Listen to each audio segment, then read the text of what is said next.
Welcome, everybody, and happy New Year's Eve, or the day of New Year's Eve. I guess the whole day is New Year's Eve, right? So we thought we'd go a little bit earlier today. I got some family coming over this afternoon, so we couldn't do our regular time. And plus, I started thinking, you guys on the East Coast, you're getting ready to go out and party, so we'll do it early. You can enjoy. You can just absorb the greatness of the show and then go out on the town and do whatever you're going to do. But please be safe. I'm Aaron, and this, of course, is James, and this is Comic Art Convo. Whoa!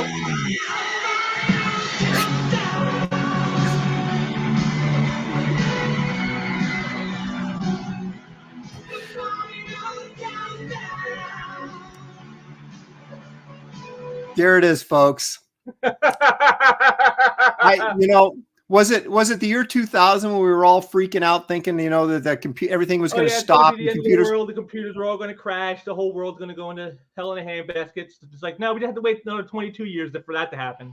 Well, but here we are. Perhaps this is the final countdown. We shall see if tomorrow comes. But let's take a quick look in the chat here, see who's here, and then we'll be moving right along with the show. Because boy, did James put together a big one for us today. So anyway, first of all, Leg Kick is here because Leg Kick, of course, is almost always here. Elon Mudd, always thanks for joining us. Elon's a little confused. Shelly is tomorrow. This is James. That's not Shelly I'm sitting with, but thank you. I'll tell her you said hi. Marcus Killigrew is here. Everybody's already got opinions about cover artists, so that's great. I won't take that personally because we all know Shelly is a true star around here. So that's right. She carries the ratings. So H is for Heretic, commenting on the draw stream yesterday. The Graybeard draw stream was amazing yesterday. Thank you so much. Mike McMahon is here. Mike, you sent me some books, and you sent Shelly a little stuffed figurine to watch over her for Christmas. We thank you very much for that. That was very kind of you. Appreciate that. James sent me a gift. We'll get to that in a second. Blackjack is here. Holy Hand Grenades is here. Frankly, Zero. Y2K, see, he's worried about it too. H for Heretic says this stream is my New Year's Eve party. Well, we will do our best to make sure we bring it. Brian Suddenly Old, Lloyd Burton is also here. Thank you guys. Remember to hit the like button and subscribe if you haven't done it already. This is a heck of a show. Comes around one time a month. It's loaded with comic conversation and art conversation. And James, what do you want to start with here? Actually, let me do this. Let me show. Start with, you froze. Yeah. Okay, now you're back. Can I show the gift you sent me? Yeah. Yes. You guys remember we had the B horror, our favorite B horror movies a couple months ago, and James and his lovely wife sent me this as a gift for Christmas, so that I could enjoy Night of the Creeps as much as he does. So we'll be checking this out next week, and then I'll have a review on it to tell you what I really think on the next show, probably. So that'll be fun. All right. Since we're showing gifts, I'll show you guys something I got for the wife for Christmas. Oh, okay, lay it on me. To full screen me here. Oh, if he wants a full screen, it must be big. There we go. Yes. It's all you, James. All you. Some awesome Scott McDaniels art from the Elektra miniseries from '95 called Elektra: Root of Evil. You sure this is for your wife or is it for you? No, this was for her. She knows it was for her. Okay. Well, that's true. Heidi, she's kind of into it too. She collects art and stuff, right? So she's not as big as I am, but yes, she does get stuff. Yes. Okay. All right. And she shows up in the chat. There she is. Oh dear. Mm-mm.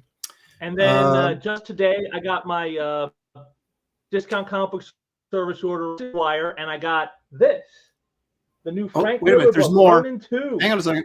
We're gonna go big again. Hang on. Didn't know you were. All right, now what is this? This is that new book from Frank Miller and Dio, their new company.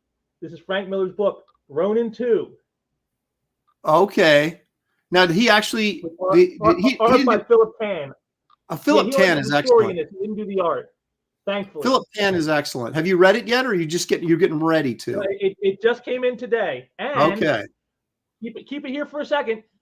There's more for you too. We're ending the year big, baby. Got great and goodness for you. All right. What do we got? First up, Saga Oh, number 11. Tom Yates. oh, baby. Right there, you see his little signature sort of hidden right there in the grass. Oh, yeah. But I like Look that. at It's that. swing versus this is like Aaron's sweet spot right here. He loves this. Yep. Well, and I like And we those kind of got covers where they have big, strong central figures. That's really nice. 9.6 too. How about that? Oh, 9-8. wait, he's Superman not number done. 5 from the Byrne era. The The Mummy Mummy Strikes. More monsters for you, Aaron. Oh my gosh, look at this. These were fond years. Those was that like 84-ish, somewhere in that neighborhood? 87. 87. 87. Okay. There it is right there. It says so. Okay. So did that Superman that man last okay. 9-6. How can you end the year without a final issue? The final issue of Rom's Space Knight, number 75, the last issue of the series. Wow. The Space Knight saga is at an end. They got 75 issues out of Rom. Bill Mantlo, wow. Steve Ditko, and P. Craig Russell. Ditko's in there, huh? Amazing. This is the final issue. Ditko did like the last about year on the book. So Craig Russell inked Ditko on this? Yes, he inked him on this. Yes. Wow. So there you go. Some great goodness for everybody. All right. I didn't score anything, but I will. No, I will share this, I guess. If you can see behind me here, let me go big for a second here. If you can see, Shelly got me a spinner rack. How about that? Comic book spinner rack. Now I've got all my stuff in here right now, but I'm going to go on eBay and start buying like old beat up copies of older comics and stick them in there so you can actually pick them up and read them if they come in the studio or whatever, or thumb through them. So that's kind of my goal for the new year. Don't lie, Aaron. You're putting the books in there so you have them to read, so you can thumb through them and read them when you're sitting in the studio. There's truth in that, of course, but and you may notice my backgrounds here are a little different. I finally have moved this setup to its final resting place right here. You got the final countdown, the final resting place. I'm feeling uncomfortable about this show right now. It just feels like there's this looming death hanging over us right now. Only if I talk about Final Destination. Yeah. Just worry if I talk about the Final Destination. That's when you have to worry. Mm-hmm. Okay. Well, my original art today is maybe a little Armageddon-ish too. So, I mean, maybe we're starting a theme here that I hadn't really planned. Like right here, You're breaking up. Fix that internet, James. Geez, you move into a new room and. Uh-oh. You're breaking up. You froze. No, you are breaking up. I'm fine. You're on like 56K dial-up. Let's see. Well, ask the chat. Who's breaking up? You let us know. All right. Well, this week we're doing our favorite cover artists, right? Am I right? This was hard. And you took a couple of mine, so I had to go back and rethink my process a little bit. But we'll let you start as always. I specifically left out because I figured you would probably do them. Like, oh, he'll probably do that guy. He'll probably do this one. So there are ones I just left out. Yeah, well, and I caught those, and they were on my list as well. But let's get. Let me see if where are we at here? There was my desktop is full of images, so I want to make sure I bring up the right stuff. Okay, I got it. Let's take a look at your very first one that you sent me.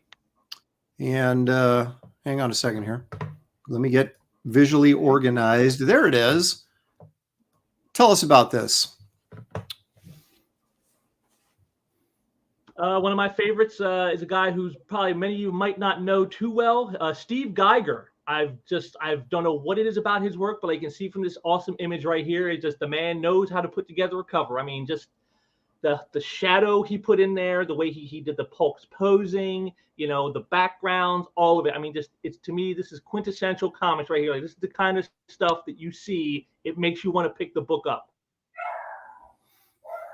I did not know who did this cover.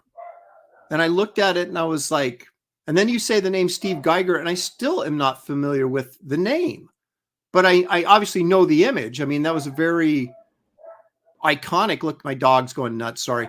That's a very iconic cover from that period of time. I remember it very well. So we have another. Yeah. So I just always, yes, I gave 2 images of each, guys, so you get a little taste of what they can do from like not just one character but multiple characters. I'm gonna go kill my dog, and then we'll continue with the show. All right. Okay, so this is Steve Geiger as well. Yes, that the whole cover was inked by McLeod. This one is inked by Dick Giordano. Okay.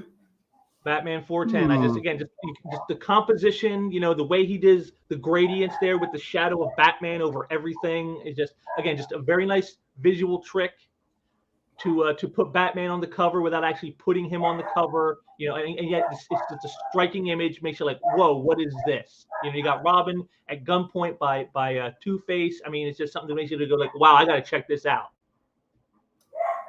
I'm going to kill my dog. How prolific was Geiger? I mean, how many was he doing? A ton of covers. That's just it. He wasn't very prolific. I mean, he done a bunch of covers on some stuff, and he did a little bit of interior work.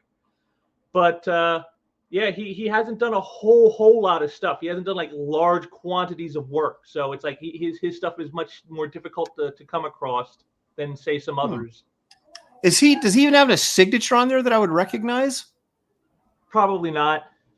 Yeah. Well, then you did some deep diving. His signature is almost curse style. So now okay. I got this pirate gun for Christmas from Shelly. I'm going to go use it to kill my dog. Okay, so it's cocked and ready to go. Shut that dog up. All right. It's the holidays, folks. What can you do? People are coming and going. The dog's freaking out. Oh, my goodness. Okay, so the not prolific, but still quite good Steve Geiger makes the list. For our man James. One of my personal favorites. Now this, I always like Geiger's covers. This guy you stole from me, but because you're the planner. I mean, come on, folks. I got to admit it. James is the brains behind this show, and so he puts all this stuff together way before I even start thinking about it. So it's like, hey, first come, first serve. So this guy truly is one of the greats, and I don't even think it's debatable. But here you go. Brian Boland. Now, it's interesting you picked. Why would you not? And this was tough for me because, well, this is tough because Boland, he's only worked on a couple companies. He hasn't done a whole lot of like covers for like various people where I could like, I got all this stuff I can choose from. He's done like, stuff from like 2000 AD and then some DC stuff, and it's like that's about all you're going to find for Bond. So I was like, where am I going to find some of him from somebody that isn't DC? And it's like, oh, here we go. And it's like this is like about the only Marvel cover I think he's ever done is his She-Hulk cover. Okay, you want to hear something sad? I was at San Diego many years ago, about the time this cover was coming out, and somebody, I can't remember who it was, had Boland would do these really tight 8.5 by 11 layouts, and I mean really tight. I've heard the story of this cover is he originally had sent the layout and he was running too late to get the cover done. They needed to cover by a certain date and he was running behind, and so they had someone else take his prelim basically and go over top of it. And I think it was Mark Texteria, I think was the one who did it. Yeah. And they ran the cover with text going off of his prelim, and then later they let him do the full cover.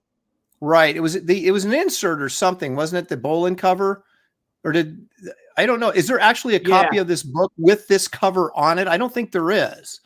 But I saw the prelim for this. But you can get, if you were able to get it, yeah. I could have bought the prelim for this and didn't. And it was only like a couple $100, and I just feel like such an idiot because I could own the and it was a really tight pencil of this drawing at 8.5 by 11. And I didn't do it. Well, and of course this is what Bolland is known for, the super tight pencils. I mean, like just just there is like if you're an inker, if you were to ink Bolland, you have like zero room for error. I know it's all there, right? If you screw it up, you really suck. Yeah, which is why he probably inks himself. It's because like no one else wants to deal with that. Yeah, you got no leeway here. But he was at this period of time. Now remember, he did the Judge Dredd stuff too. That was really cool. Yep. And then came over and started doing DC stuff. And about this time, Killing Joke and all that stuff, he was my favorite artist. And so yeah, it pained me to see you grab this from me. But as long as he's getting featured, that's all that really matters. Here's another example here, because before Adam Hughes was on Wonder Woman, Brian Bolland was the Wonder Woman cover artist. Was doing Wonder Woman. Yes. Yes. And he had a pretty healthy run on this series, as I recall, before he moved on. And the cover art wise. Yes.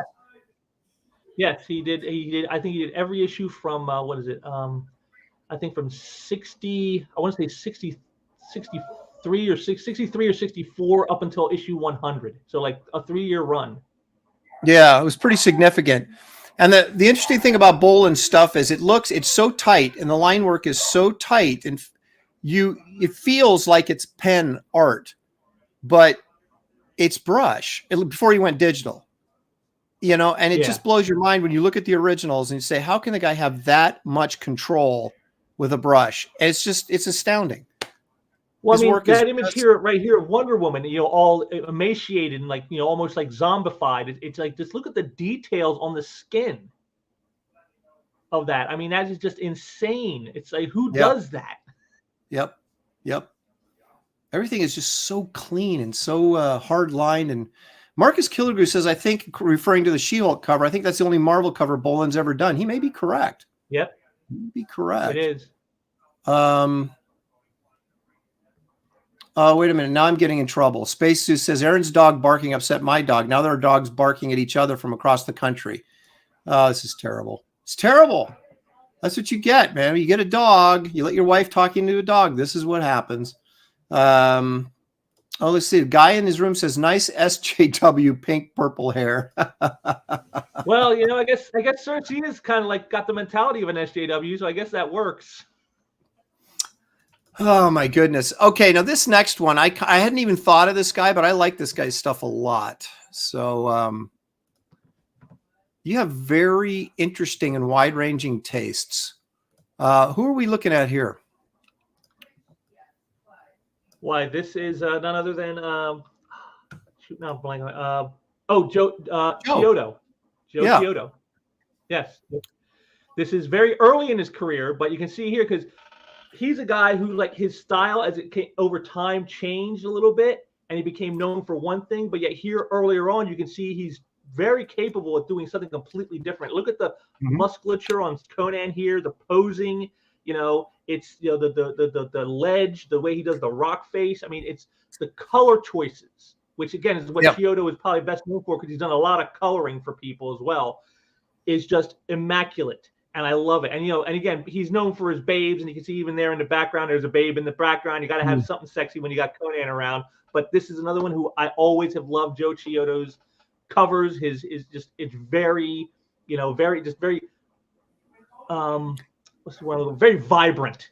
His covers are always very vibrant. And it's a prime example of that. This surprised me when you put this up there. I had no. I mean, I know the second example. I knew who it was immediately, but this, I was like, wait a minute, is that really Joe? Is that because I hadn't seen the earlier stuff on the Savage the Savage Sword Conan? But you're right; it shows clearly a bunch of flexibility. When I was searching for images, this one came up, and I was like, "Are you sure? Is that really Joe Chiodo? It doesn't look like what I'm used to seeing." And I researched it. I found out, yes, that is actually him. I could not believe it. And it's like, wow. Well, let's take a look at something that we might think of more commonly when thinking of him. A more well-known type of art style from Joe. Yes. that's the kind of stuff that we remember, right? Because he started doing this stuff during the Yeah. Image period, right? And so that's where we sort of really got visible with Actually, I this think stuff. it's just before the Image period. Yes, he started doing it this way. Yes, like the very early '90s, he got into this. Yes, the big eyes, the cute girl. I guess that's Fairchild, right? Must be. Yeah, the pouty lips. Yeah. But again, And he just look at the skin tone textures. Look at the way he does, Mhm. because like look on her backside. You can see on the inverse, you can see the lighter tone, and it gets darker as you head out towards the edge. And I like the Yep. way he does it, the way he blends those colors, and yet it all feels seamless. And he incorporates the purple from the background, or the mauve, or however you violet, I guess would be the technical term, into the skin tones. Just masterfully done. And yeah, this is when I first sort of, he came onto my radar. I had like heard the name, but this is when he was doing this type of stuff. And so it was really kind of a pleasant surprise when you showed up with that Savage Sword cover, that he had done something a little bit more conventional Yeah. earlier in his career. But But again, yeah, I love his stuff. just like with this, you can see in the older one, the colors are really where it stands out with him. He's got great eye for color theory, and it shows Yes. through whether it's his earlier work before he had maybe developed this rendering style of his, or later when he has it like this. No matter how you view it, the color is really where it comes in for him, and that just makes his covers always stand out to me. Yeah, it just really tremendous work. And like I said, it was really sort of, he was very prominent there, in the 90s for a while doing this type of stuff, and got a lot of attention. I haven't seen much from him Yeah. lately, but all right. Now this one is, I wouldn't have made my list, but certainly an artist I have a great deal of respect for, and certainly very deserving to be mentioned here, Mike Mignola. Mike Mignola. Yeah, and it's because the thing for me with Mignola is you always know when you're looking at one of his covers. He's got a style Yes. that is like it stands out. Like you just know when you're looking at something by him. You're not going to confuse it. Like some artists, like there's a lot of imitators of like Jim Lee. There's a lot of imitators of J. Scott Campbell or Todd McFarlane. Or maybe you might think that it's them when it's really not. You're never going to see a Mignola cover and go, "Oh yeah, that's somebody else." No. You know it's him. Yep. And that always, and it's always with him. It's the rich blacks. I mean, you can even see here with this, with the blacks in the background and on Doctor Strange. I mean, it just sucks you right into the center of the page where the energy shield is, and you just see all that action. And this is early in Mignola's career before he got a little more angular with his work. His later stuff, a lot more boxy. But even here, again, even early in his career, you can see that just his style, it's something that will always stand out from anything you'd see on the shelves. Yeah, he told me once that he was a big Wrightson honk, much like me, but he found out, that as much as he tried to imitate Wrightson, he couldn't do it. And so he decided to go in that really sort of illustrative approach, decided to go in a totally stylized approach. And he's one of these guys that has really developed uniquely his own style. It's like you mentioned, it's so identifiable. It's like you can't miss it. And now you got other people that have tried to ape this style that he created. So you got to give Mignola a lot of credit for being sort of, way out in front and saying, I'm not going to be just sort of an amalgam of guys that inspired me. I'm going to do my own thing. And this is, he learned a lot of his black placement from Frazetta. But yet everything he does, it's so stylized, and he has a certain interpretation that is uniquely his own that really makes his stuff very cool. So Tarks9 says Joe Chido colored the Reaper Destroyer Dale cover. I didn't know that. I didn't know that. So there you go. Point Blank says, I like Kerry Nord's art style. His work on Savage Conan was cool. I'm a big Kerry Nord fan too. I really love Kerry's stuff. But that's for another the Daredevil run. That was a good run. Yep. Here's another cool Mignola piece here. Let's take a look at this.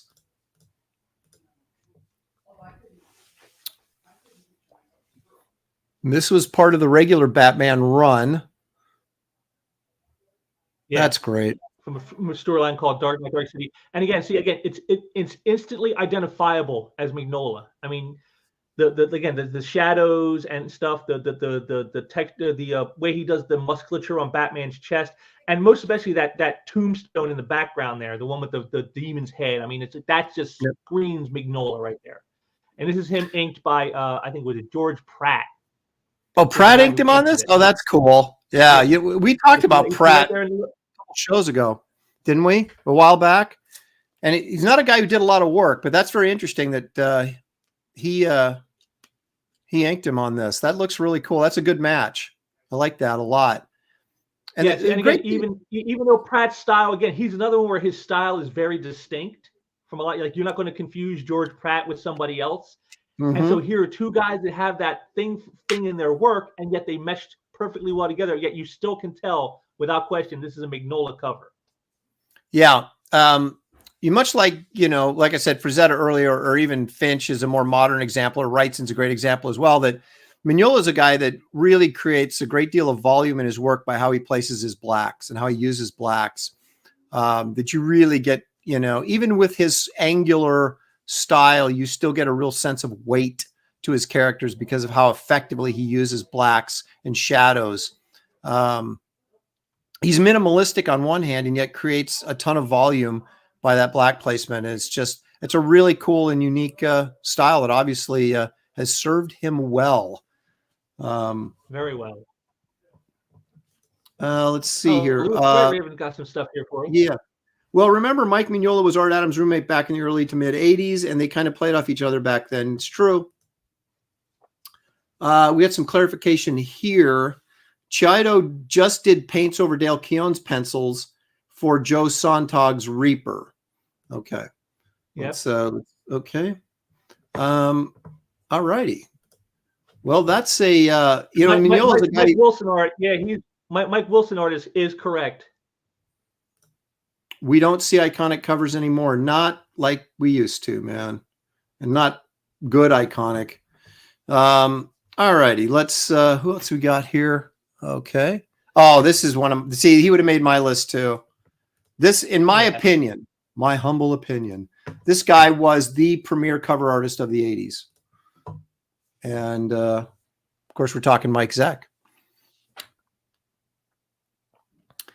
I thought, and the thing I like about I chose this image because this is from Marvel Tales, so it's all reprint stuff in the book, and only the cover is new. But here's the thing: this is the retelling of as it says here, the first appearance of the Punisher. Now we all know that classic Amazing Spider-Man 129 cover. The Punisher lining up the shot and Spider-Man falling back off the wall, trying not to get shot. Right. This is sort of his take on it, and I like that he took something that we already had known and we would have expected, and he did his own take on it. And you can see here, you still got Spider-Man in the crosshairs, but you got Punisher with the guns, and it's just a nice, it's like homaging the original without directly copying it, and I really like that. And again, the slickness of Zeck is always what has always impressed me with everything he's done. The smoothness, the flow. It's like the Punisher. Look at the line work on the Punisher's body and stuff, with the way the shadows fall, and it's just so smooth and so slick. Yeah, he was mostly, or I shouldn't say mostly, but quite frequently inked by John Beatty, who was a great match for them, for him, and they really worked well together. This makes me, the first thing I think of when I think of Zeck covers, and there's a ton of them. He had a great run on Captain America, but the Punisher miniseries, if you remember, with Stephen Grant wrote that 5-issue miniseries had some really tremendous, powerful Mike Zeck Punisher covers on them that always stick. Well, then of course, me. Craven's Last Hunt. Of course, yes. We looked at those last time, didn't we? That's his calling card for the rest of history, right there. Yeah, exactly. And of course, that iconic was it Captain America annual cover with Wolverine? My goodness. Yes, annual number 8. Phil Diaz is in the house. Thanks for joining us, Phil. Appreciate that. Let's take a look at another Zeck piece here. Oh, yeah, I forgot about this. He made his way over to DC. I totally spaced on that because he'd there you go, Deathstroke the Terminator. And again, what I love about this one again is like you can see the slickness of everything, and I just love the way he's got like the rain dripping off the guns and off the golem heads of the building that he's standing on, and just the way he puts the bat signal in the sky, and the sky is all it looks hazy because it's raining. I just loved the whole design element he put in, and again, it's in a smaller area too. It's not even the whole cover. He's right boxed in. And so he's got less room than normal, and yet it's still the power and the detail and the slick smoothness of his style. It all comes pouring through, even in a smaller image.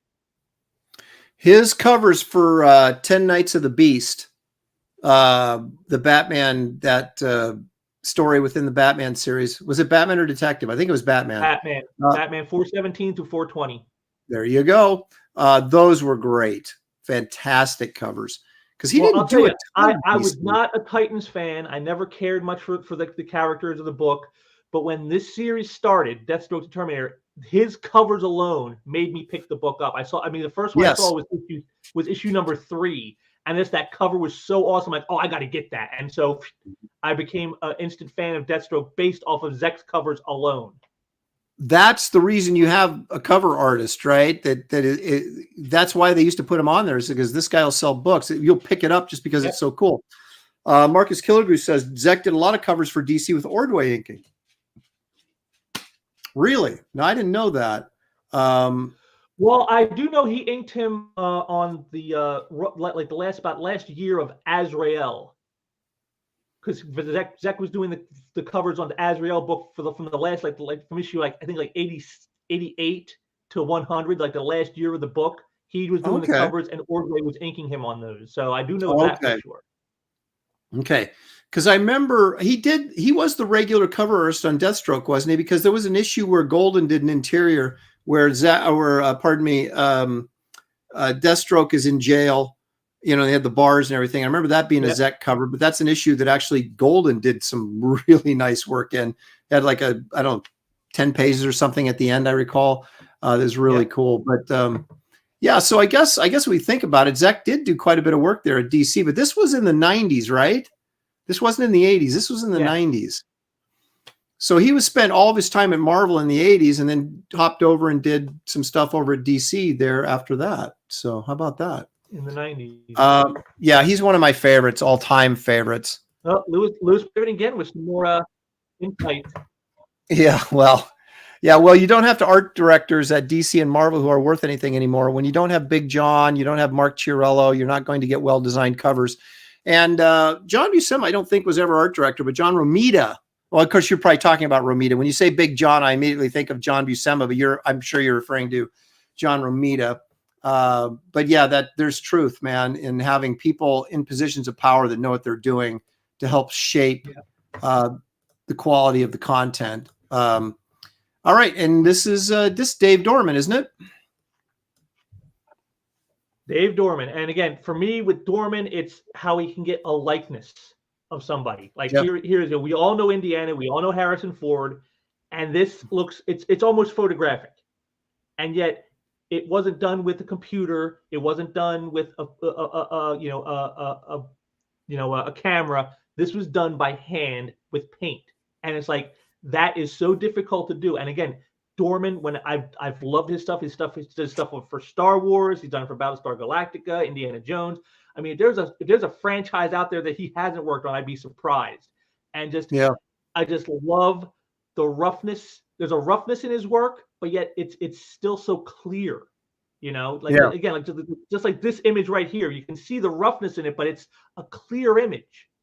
And, that's difficult to do in any type of medium, but to do it in paint is just crazy.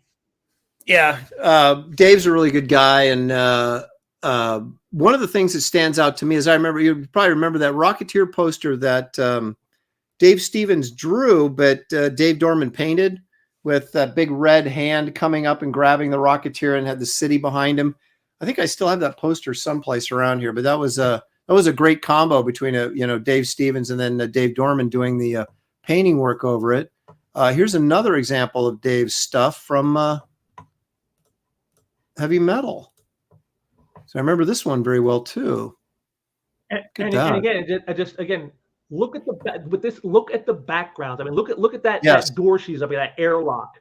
Look at the way the rust runs down that door without like being looking blotchy or like overpowering the other colors on the image around it. It's just, but it looks again like you almost feel like if you ran your fingers on it, you'd feel the rust come off on your fingers. Yeah, yeah. You know, that's again another one who just like with the Chiodo, you know, he just got a beautiful eye for color. Yes, and it's again, you brought this up on the last image. Just the texture that he creates there on that metal, and you know, it's like that's a well-used spacecraft. You know what I mean? It's like it's not this sort of you know, homogeneous sort of really super clean 1950s sci-fi. This is gritty. You know, it just creates a great sense of environment. Yes, it's more realistic. Exactly, and gives you a clear sense of, you know, where this chick is, what the situation is, and it's a great piece. It's just a great piece. So that looks like that's your 6, right? And again, those guys, like they said, their work is all of them. They're all so great. See a cover by them immediately. I got to pick up that book. I got to check. At very least, I got to pick it up and check it out. I got to pick it up and say, what is this? Ooh, just their covers on. These are men who know how to put together a cover that will make you pick up a book. Yep. And speaking of which, we talked about Zek being the preeminent cover artist of the 80s. Let me start my list, James, with the preeminent cover artist of the 70s, Gil Kane. You knew I was going to go Gil, didn't you? That was one I was considering as well, but I'm like, nope, I'm sure Aaron will pick Gil Kane. Thank you for leaving me Gil, because he has, within the last 20 years, become maybe my all-time favorite cover artist, because I appreciate, he does a lot of stuff that, and maybe I'm taking it from him. I shouldn't say that we both do, because he certainly did it before I was ever around. But I love how he always takes almost always takes a big central image of a character to grab your focus and make you want to buy that book, right? And then you kind of fill in the details around it. So here you have Iron Man getting, you know, wrapped up by this python. And of course, Princess Python's in the background, but that's not the point that's selling this cover. It's that great physical image, big dynamic physical image of Iron Man that makes you want to buy that book. And I'm a big fan of these letterbox covers that they did. They only did them for a year. I believe it was 72. But man, he's got, you know, which you talked about with. They did them after that. They did them. I think they did them for a few years, because I do know that there were a few of those done the year I was born, 74. So they must have done them for at least a few years. Well, I don't know. We have to go back and check. I think you're high, but because I think Prince Namer went about 13 or 14 issues, and he was like the longest Submariner that had these. But that's not to say they didn't go back and do them occasionally here and there. But they was like every cover was a box cover like this at Marvel for like a year and a half or a year on all the books. But which was interesting, because they, you know, you're limiting how much room and space you have to work with, and yet he still created so many dynamic and effective cover images, even in a smaller space, because he really knew what he was doing. And he had to crank these out because he was turning these things out. And almost every one of them is a winner. You know, you can always find a couple covers that, it's not the best thing he ever did. But I would venture to say that 80 to 90% of his covers, he nailed it. And that's just, you know, that's just having it in you innately, you know, that you just know what you're doing.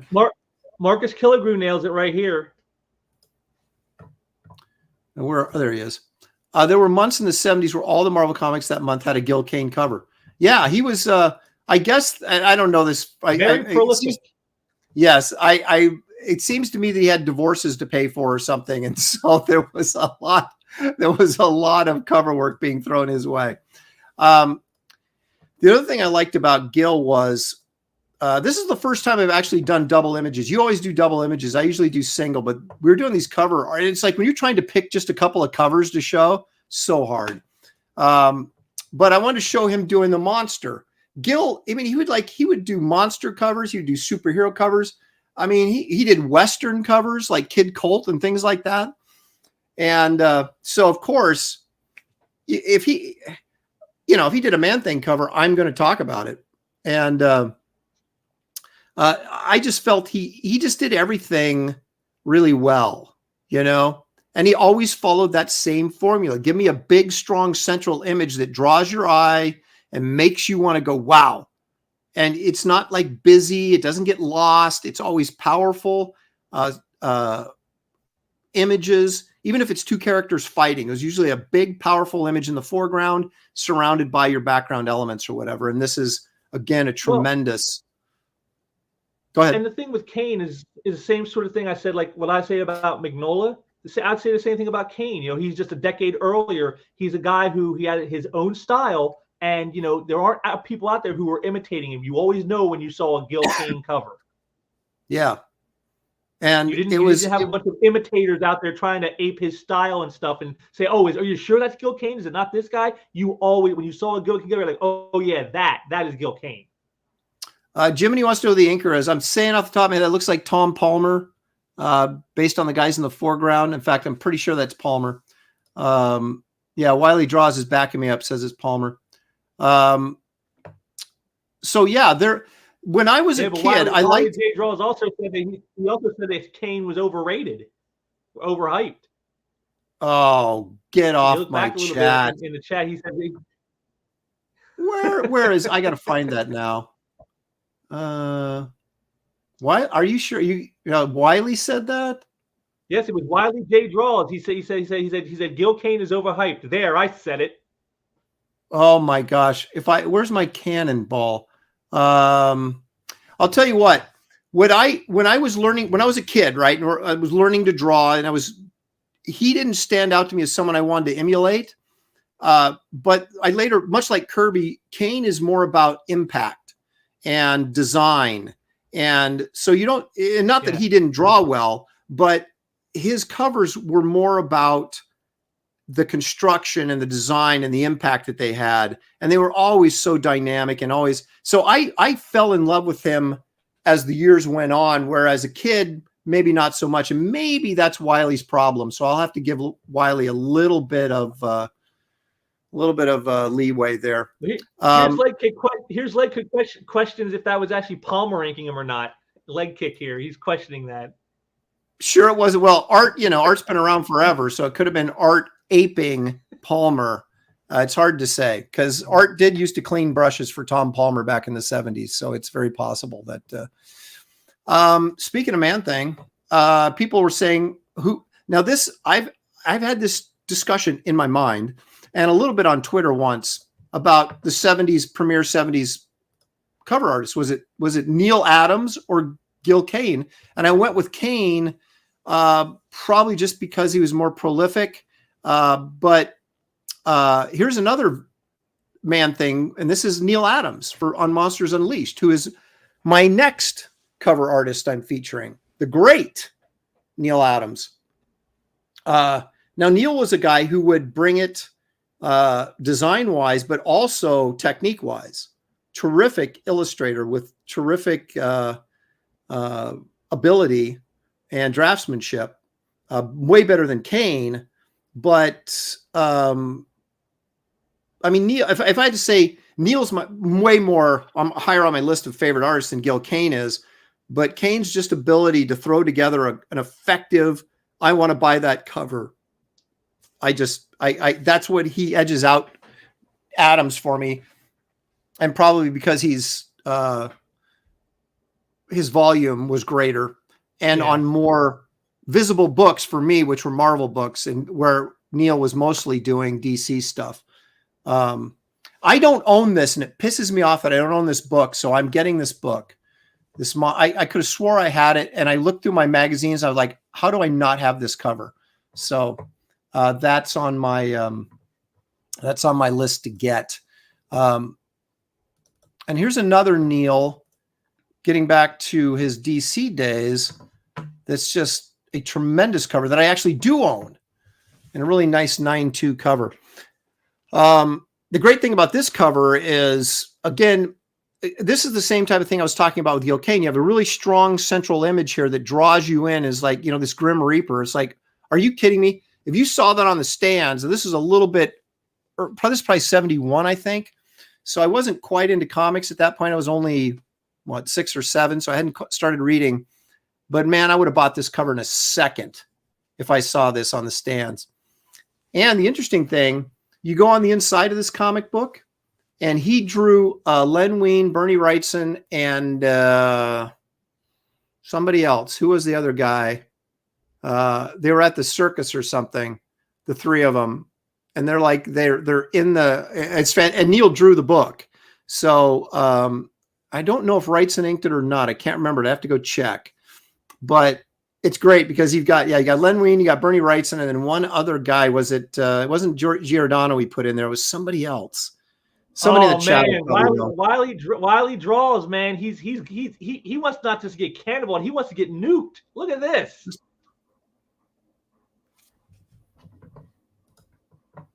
There are people that agree with that. Unfortunately, I'm not one of them. So there you go, Wiley. You pushed me to the limit. But I will say this: I love Jim Aparo. Don't get me wrong. But if you want to look at Jim Aparo's best work, take a look at his Spectre work in Adventure Comics, 430 through 440, 431 through 440. That Spectre run with David Michelini. Holy crap, that is tremendous work. So I'm not saying anything negative about Aparo. I love Jim Aparo, but Neil's my guy. So. There you go. Jiminy's on my side. These people are wrong. Yeah. See, Kevin Thomas. Kevin. Oh, geez, Kevin, don't make me do it. Oh, I don't like doing this on Saturday, you guys. It's just, but you're forcing my hand. Anyway, so we'll argue about Aparo and Neil Adams later, I suppose. The guy with the cannonball usually gets the last word. So now this is somebody, the next guy is somebody I wouldn't have picked when I was a kid because I didn't get him at all. Now now you figure out how could he not be on the list, right? But let's take a look at this fine legendary gentleman that really maybe the father of modern comics, Jack Kirby. Jack had a great ability to, again, create powerful, dynamic, memorable images on a cover. And, we all know him from his 60s work, and his later 70s work at Marvel, I don't think was that great. He was at the tail end of his career, and who knows how much he was putting into it or whatever. But this stuff, when he jumped over to DC, like around 1970, and was doing Mr. Miracle, The Demon, New Gods, he put out some pretty tremendous Commandy. He put out some pretty tremendous covers, especially on those first issues. And this is like one of my favorites he did for DC. Of course, I think all his most enduring creations from his time at DC is obviously Darkseid and the New Gods. I believe that's probably his most enduring creations there. Absolutely. Blackjack's helping me out on that Batman story. It was Ellison. Harlan Ellison wrote the story, but Wrightson and Denny O'Neil was the other guy that was in the story. So it was Len Wein, Wrightson, and Denny O'Neil, I think, were the three characters that were that featured there at the beginning of that story. So, but then let's move back a little bit to some more classic Kirby. Now, this isn't a cover that, this is kind of small. I apologize. I thought I grabbed a bigger image, but this is for whatever I don't know what my problem is, but I love this cover. I don't own this book, but it's like on my get list. I don't collect FF, but that's Psycho Man. I just think that is a cool cover, and how they use the red and everything to just, that to me is like, that is quintessential Kirby, right?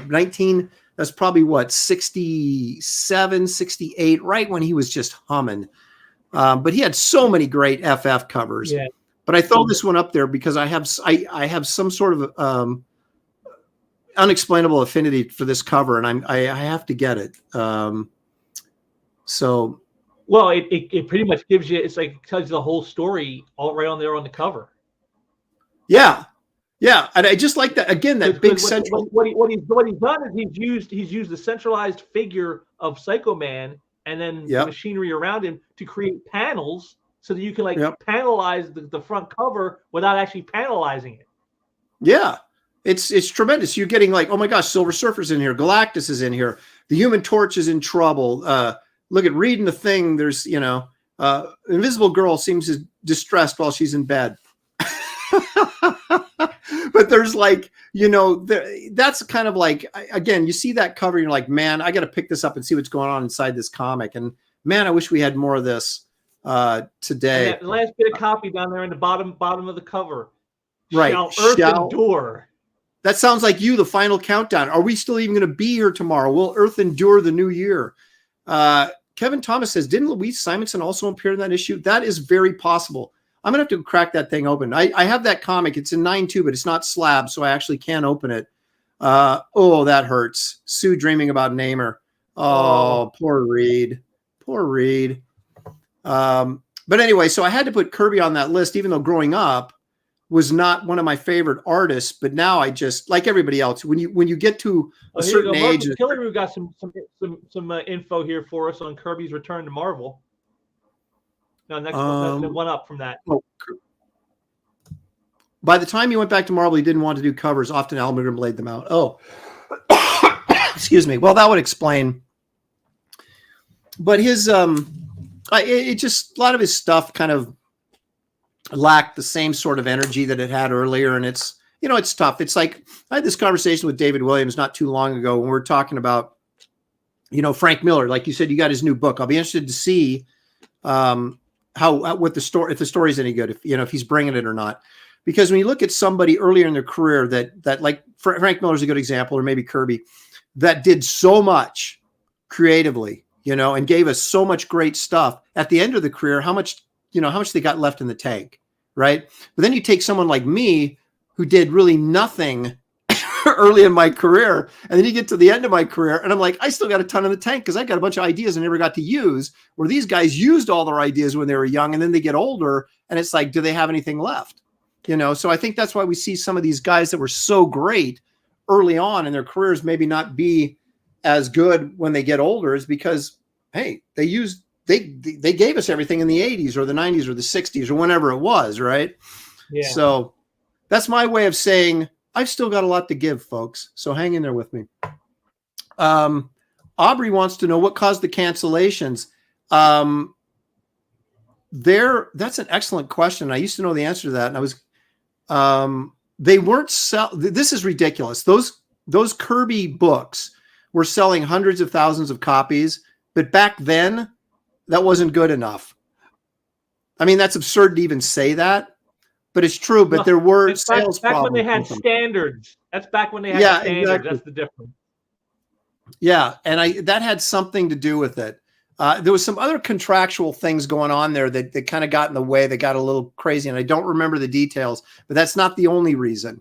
I want to say now that I just said that someone said that was kind of the smokescreen. It really wasn't the sales. It was something else going on there between Infantino and Kirby, and gosh darn it, I cannot remember, but I'll bet someone knows. Wait a minute, here we go. Blackjack. Apparently everybody in Marvel was in that Batman story. Jerry Conway, Bernie Rice, and Alan Weiss all caricatured in this story as they attended the real Rutland Halloween parade. Okay, so we had all those guys in there. Okay, maybe it was only a few that I recognized was the issue, and there was more there than I actually knew. Here we go. Wiley draws. Infantino was editor and didn't like Kirby's work. I heard that. I see part of that. There's some truth in that as well. So I won't take the cannonball back, but there is some truth there. Kevin Thomas says some good news for me. Yeah, Frank's new Ronin book is pretty good. He may not hit the mark all the time in recent years, but this one was good. Well, maybe he's a little bit more invested in this since it's his label, All right, moving right along. Okay, how could I not? This guy has, in my opinion, 2 of the top 10 greatest covers of all time. So how could he not be one of the great cover artists of all time, right? And this is one of them. I think Silver Surfer 4. Well, there's a reason they call him Big John. So yeah.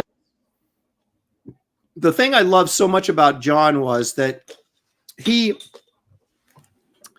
took Kirby's dynamics, which he learned from Kirby, and then, but then he had his superior skill in draftsmanship. You know, Kirby was a much more stylized. His comic work was much more stylized, where John's was much more classical in terms of what we'd expect figure work to look like. And so he would take this, you know, what, again, I think his superior drawing ability, and combined it with Kirby's, untouchable dynamics. And then you've got, in my opinion, the perfect comic book artist, right? You got a guy that draws like we want to see someone draw, but then has the incredible dynamics that still make you just got to buy that book. I mean, what a great cover. How many times has this been aped? You know, it's just iconic doesn't even do it justice. And this is the kind of stuff that Buscema used to give us on a regular basis, much like Kirby. You know, he was doing a couple books a month, and he was doing all the covers for the Avengers.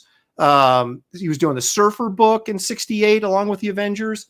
And man, it was just great. Everyone agrees with you, Aaron. You got Skullnatcher here saying that's a great cover. You got HR saying outstanding piece. All right, so I don't have to blow anybody up on about this Big one. John. Yeah, well, you don't mess with Big John. Now, Wiley says, talking about Sal Buscema. Now, here's an interesting fact. Other than probably himself, John Buscema said his favorite inker was Sal.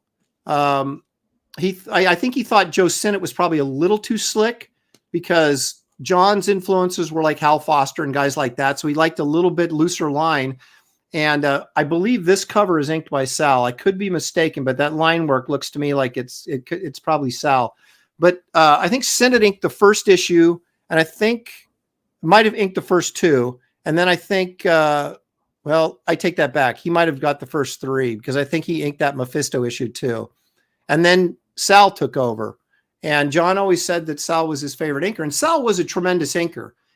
I thought he did a pretty good job over Barry Smith on Conan, which would not be an easy assignment. But I thought Sal did a pretty decent job over him. Let's take a look at another cover that I think is, I actually own that one, by the way, and I own this one. This is the cover, first comic book I bought as a child, or my mom bought for me. And this is another Buscema cover. Totally iconic. And I think this is another top 10 all-time cover. And again, it's just, you know, it's so simple, but it's such a great understanding of how to use a dynamic, powerful image and then a black background to sell a book. I mean, I didn't know who these characters were. This is 1971. I was six years old, maybe 7. And I saw that and I had to have it. It was 2 big monsters fighting, you know, and I had to have that book. And that's the sign of a great cover artist, right? Is where you see an image like that and you're like, geez, I got to buy that. And it doesn't even matter the detail, right? Oh, well, so-and-so would have drawn it better, or so-and-so would have done this or whatever. And you're like, it's just the power in that image that makes you want to buy it. And it's so well done. So there you go. That's my argument. It's like the moment before the cataclysm. The moment before the cataclysm right there. Yep. You're just like, holy crap, I got to. And thankfully, Buscema did the inside of this book too. So you get that on the cover. You open it up, you're getting the same thing on the pages. It's just tremendous. There's a guy, I think, that owns the. What's that? Kevin Thomas got it right here. Oops, there he is. Yeah, your cover makes you want to buy the book. Enough said. Aubrey, loving this discussion Aaron just described and like. Thank you very much, Aubrey. We really appreciate that. We appreciate all you guys being here and supporting us on New Year's Eve. We have over 100 people watching, which I think is a high for this show, which means it's just continuing to grow. James and I love to get in here and deep dive into this nerdy comic book stuff. And it's really a joy to get to be able to talk and do it with you guys in the chat. Stuff here. Look at this.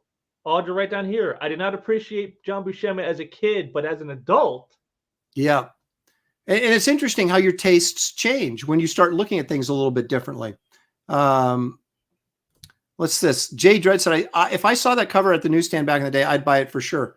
Yeah. And like I said, the testament to it is I was 7 years old. I'd never bought a comic book before in my life. We were in a grocery store on a family vacation, stopping, and we were driving because we drove everywhere. We didn't fly back in those days. We didn't have any money. And my mom said, you can get 2 comic books. I grabbed this one, and I grabbed Amazing Adventures 7, which has a Neil Adams Thor Black Bolt cover on it. And those are the 2 books I got because the covers were just cool. And that's what, those are the two coolest covers on the stand that month. Neil, so exactly. You already spoke about Neil, so there it is. You got your 2 guys that got you right in there. There they are, yep. Neil and Big John. Yep, and it was their covers as cover artists that drew me in. So, all right, one more that. Well, actually, I got 2 more. We won't forget this guy. This is another legend, and again, I'm going old school. You could pick guys like Frank Miller, and Sienkiewicz was mentioned, but I tend to go with our influences when we were younger, right? And Jim Stranko, man, are you kidding me? Another guy, just master of design. And another guy that learned his dynamics from Kirby. If you look at his early stuff on Strange Tales, his Nick Fury stuff, very Kirby-esque. And then it started to, he kept that Kirby dynamic, but it started to evolve into the signature Stranko style. And really, for my money, came to complete fruition in those 3 issues of Captain America, 110, 111, and 113, which are just, if you have not read those. Steranko, for me, he brought in like pop art sensibilities that had never been seen in comic books before him. And he was like the Andy Warhol of comics. Yes. Exactly. He's the Andy Warhol of comics. He took comics, like, where Kirby created the foundation for what comics, the way we see comics now, he brought in like a whole new layer on top of that no one else had done before. And that's where Steranko comes in. So it's like Kirby and Steranko are like, when you think of like comic book art, that's what they are. The 2 of them, they're the yin and the yang. Yes, I would go along with that. I think that's a great example. Leg Kick brings up a good point. Starlin did fantastic covers. He did. His Warlock covers and his Captain Marvel covers, or pardon me, his Captain Marvel covers, but especially his Warlock covers are really, really memorable from the 70s. So not to be forgotten, a great Jim Starlin.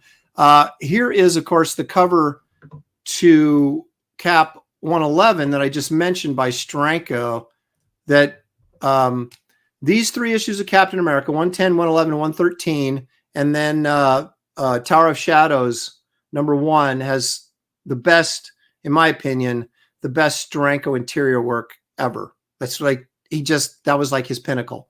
And so you want to check these out. These are all reprinted, you guys. So if you haven't read these, and it's a great story too. Steranko wrote the stories in these. Tremendous artwork, great story.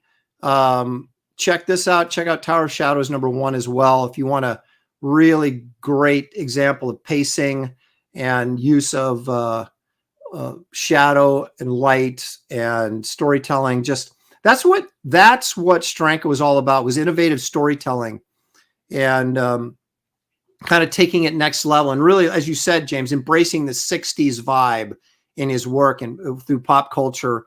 And it was really. And the thing is, I saw a documentary, I think it was in 2004, I believe, on comic books, and they talked about Steranko, and they said there's this one page from one of his Nick Fury issues where he's with the Contessa, and it's like they're getting ready to get busy, and like the way he originally drew it was there was a close up of their mouths about to kiss, and that got cut out. Like, we can't show this, and so instead they show his arm holster on the back of a chair with the gun. With the gun in it. It's like way more suggestive than anything else. Like, so like the one that you didn't like, so we can't show that, but we can show a gun in a holster. It's like, wait a minute. I know. But that was a great page.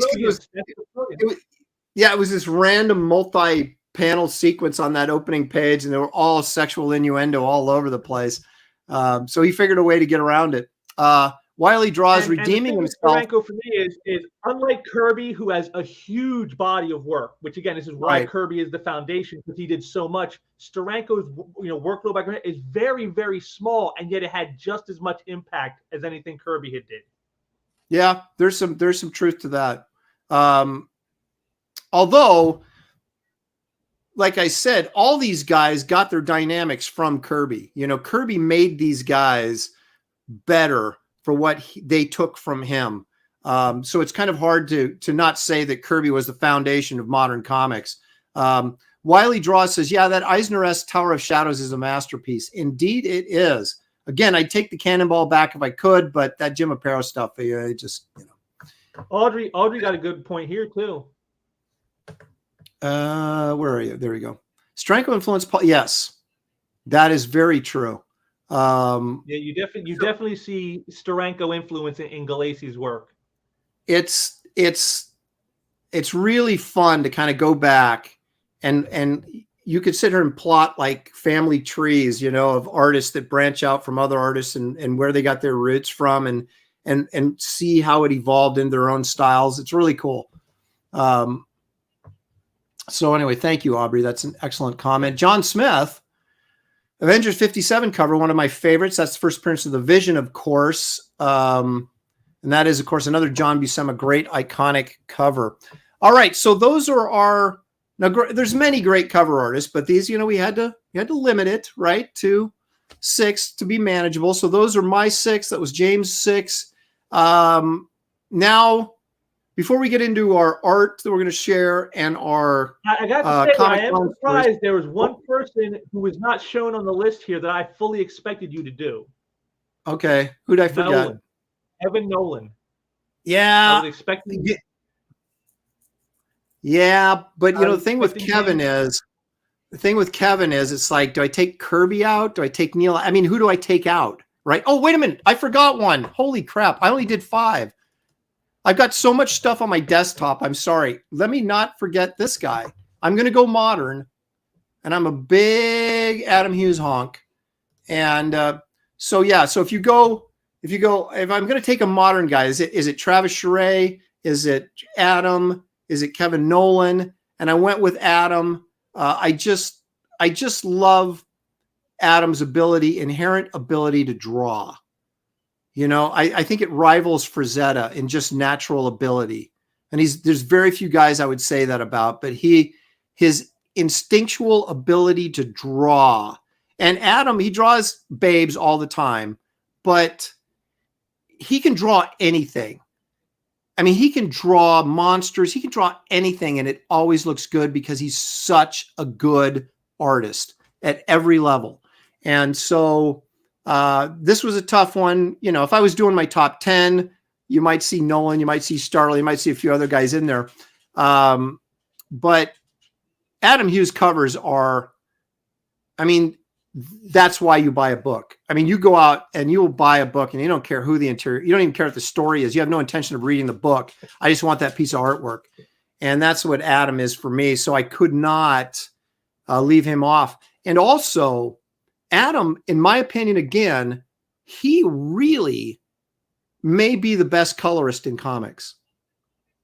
I don't think anybody can touch him with his coloring ability. And that, when you take an open style like he has, that's all based on figure work, but then you color it the way he does, it just comes to life as this beautiful 3-dimensional, it's like he's like Struzan-esque, for comics. It's just, I have nothing but respect for Adam, and he's a jolly good guy too. So, wow, Wiley Draws is just asking for it today. Oh, Wiley, I'm sorry. Can't go with you on that either. See, you get in my good graces and then you burn it down. Daniel Craig, not James Bond probably, says Adam Hughes knows how to draw women's thighs for sure. Yeah, there's another good point. Thick. Yep. Earl Norham painted covers on Rampaging Hulk and Monsters Unleashed were amazing. That is true. Earl Norham did a lot of good work. Jiminy says Adam Hughes is a monster talent. His use of markers and computers is groundbreaking. I agree. Geek Avengers, I just jumped online really quick to say Wonder Woman is hot. Well, an Adam draws her, she sure is. Okay, so there's my list. Here, you and I, we both did Wonder Woman with probably the two biggest artists of the modern age to draw her, Bolland and Hughes. Yeah, as cover artists anyway. I mean, some would argue that George Perez, was the preeminent interior Wonder Woman cover artist or a story artist, but those guys in terms of cover artists, absolutely. So let's see here. Okay. So do we want to do the jump in before before we jump into our art, we're going to do the segment. Yes. James, give us a little intro to what we're doing. Okay. So I thought about this and, I mentioned this briefly a little bit last Comic Art Convo where I mentioned several people who had passed on in just the month of November from us. And it got me to thinking about it after the show. And I'm like, how many others have gone this year? Because I know there were several others. And I looked into it and I found 16 creatives in our little corner who have passed on this year, which that's a record or anything, but I know that's a lot. Figuring as I look at it, I'm thinking, as the years go by, we're going to see large numbers like this continuing on. So since this is called Comic Art Convo, and we talk about these people and their work more than probably any other show on YouTube, who better to memorialize them than us? And so this is a little tribute Aaron and I have put together in memoriam of those we have lost this year to give a final salute to them and all the great work they have given us for decades. Yeah, I want to say also that not to make light of it or anything, but just sort of the sad irony of the statement. I had Dale Keown on my show, it was a couple of months ago now, but when he first sort of broke into Comicsgate and everybody was like, holy crap, Dale's here. That we were talking and he made the comment that, we were talking about our getting up there in years, in our 50s and, someone had passed away. I couldn't remember who it was. And he said, yeah, man, we are getting to the age where people are dying, and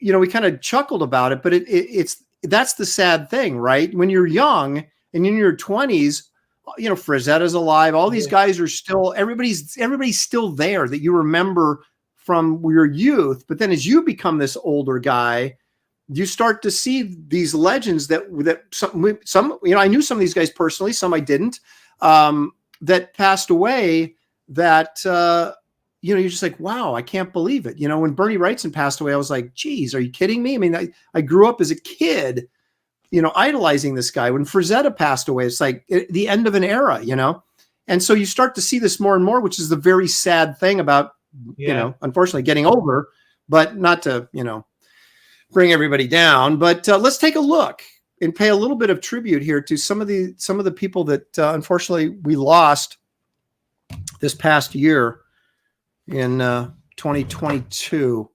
These are not in any, we're not ranking them or anything like that, but we just the way I put them in order, guys. I put them in order to how they passed away. Who passed away from first?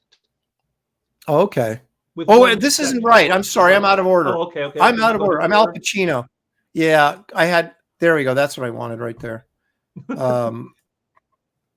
Okay, here we go.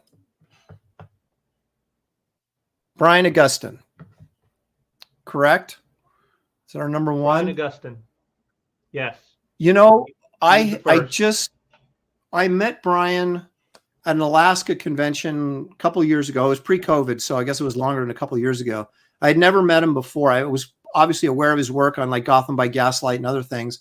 And we had a nice conversation at this Alaska con, and what a nice guy. And then you see shortly, like this year, then you see someone like that, you pass away, and you're just like, geez. But great writer, seemed like a really good guy from what I knew. Good editor too. Yes, and that's the thing. Is like, what a valuable skill has been lost in the industry of good editors, and he really was. So there's Brian. Here we go at number 2. Oh, geez, I didn't see some of these guys I wasn't even aware of. I guess I don't. I'm not on the internet as much as I think I am. Tom Veach, right? Yes. So Tom, of course, probably best Tom known Veach, for his work another one. on Swamp Thing, right? Did I go out of order? Probably, yes. No, that has number 2 on it. No, that's correct. Okay. Yeah, so I'm going to assume that Veach did. Oh, he wrote the story, the Star Wars story. That's, of course, a Dave Dorman cover. But for us comic nerds, he's probably more known for the Swamp Thing work and stuff. But for more general audiences, he's probably more known for his Star Wars work that he wrote. Okay. See, I was unaware that he passed away this year, man. That sucks. Okay, let's take a look here at now we'll get back in order. And we'll give out a shout out to Gary Leach. What can you tell us about Gary Leach, James? Because I'm not that familiar with his work. What I just know for is from Miracle Man. I remember this because I picked this specific cover image, in fact, because again, when I was early into my comics, the very first time I sent away for comics was I think it was called East Coast Comics, was the name of the company that they had ads and all the books for if you want to buy back issues. And I sent in an order for some stuff, and they threw in a couple of freebies. And one of the freebies I got was this very issue of Miracle Man by Gary Leach. Interesting. Okay, so he was probably a British guy then, I would assume. Yeah. All right, let's now this is one of my all-time favorite artists, just illustrators in general, not a comic book artist, but a guy that is connected to it through his Doc Savage work and his paperback cover work. And of course, his famous Universal Monster Kit models that he did the box art for back in the 60s, and left commercial illustration and became a fine artist doing Western art, living in Wyoming for the last, several decades. He was well into his 80s, I want to say.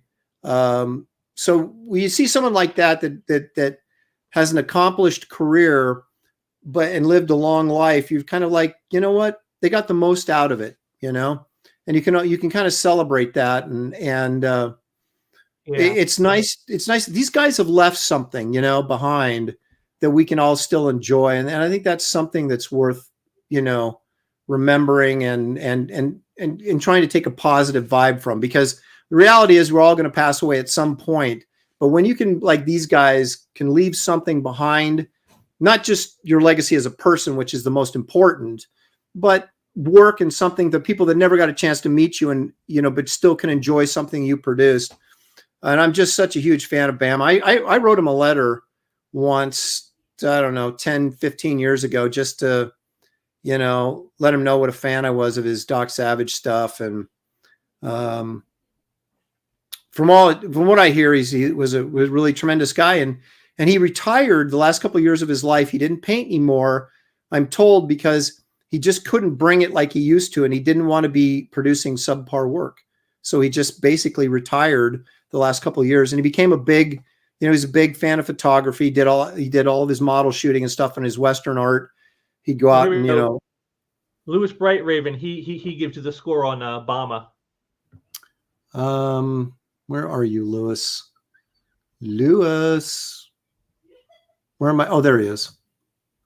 Obama was 96. Holy smokes. Man, you live to be 96. You've got to, what more can you ask for? To have a full life 100? like this guy did. Huh? 100? Yeah. Bob Hope, right? What more can you ask for? Can I ask for 100? It's like, come on, I'm 96. Give me 4 more. Yeah, give me 4 more years, right? Just 4 more years.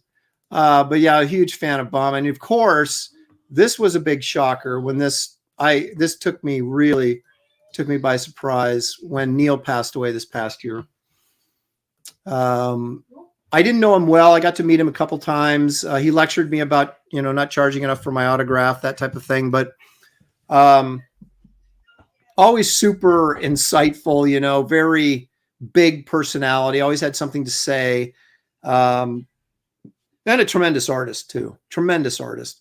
A bit wacky. He had some weird philosophies about physics and the planet and all that kind of stuff, but always fun to talk to. Those are the guys like Stranko and guys like that just have stories and are a bit eccentric and are just, they provide their own entertainment value, beyond whatever they're talking about. And another guy that was just, well, and again, incredibly influential. Speaking of our first segment here, another look at that cover image. Just Superman breaking the chains and just the angle he chose, the slight upward angle to make him look even more powerful than he already is, and just it's just great design work that you don't see that much of anymore in the comic realm. I'm going to throw this up here. Doing that. Jiminy says Neil Adams is a great talent, but a bit too mercenary with the fans for my taste.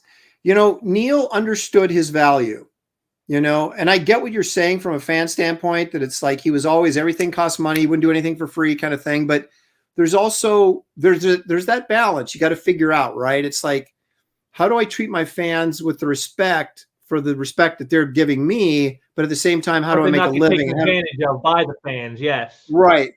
But, as I told Neil, when he's saying, do you charge for your autograph? I said, no, I charge a little bit now, like $1 or something. But I said, no. And he goes, you're undervaluing yourself, and gave me this big lecture. And I just said, Neil, I'm not Neil Adams. Okay. I can't charge $50 for my autograph, or no one will ask for my autograph, So we had to kind of laugh about that. But, he was on another level, and it's like when you get these eccentric superstars in any industry, whether it's Hollywood or comics or whatever, you're going to get those kind of those things about their personalities, and you sort of have to kind of take it, with the good with the bad, I guess.